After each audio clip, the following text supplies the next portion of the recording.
मी कुठे आलो मी तुम्हाला दाखवते. खूप छान ठिकाण आहे आणि इथे एक स्पेशल एक गोष्ट आहे ते मी तुम्हाला दाखवते. काय आहे थांबा. किती छान पक्षी आहेत बघा. कमीत कमी 4 फुटाचा आहे.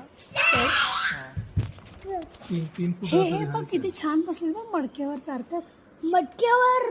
हा बरोबर. वाव. कोणतरी हॅलो बोललं.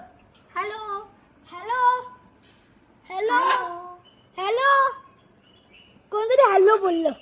हॅलो हॅलो हॅलो इकडे इकडे दाखव. इकडे कोणतरी हॅलो बोललं. आमचा हा रूम मधला व्ह्यू आहे. हे बघ खाली पक्षी किती मस्त आहे अश्विनी. तर मी दाखवते. हे बघ इथून दाखव. इथून इकडून दिसेल ना. हे बघ. इथून नाही, इथून छान दिसेल. हे किती छान पक्षी बसलेत. सगळे कलरफुल. इथं पक्ष्यांचं एक छोटंसं ना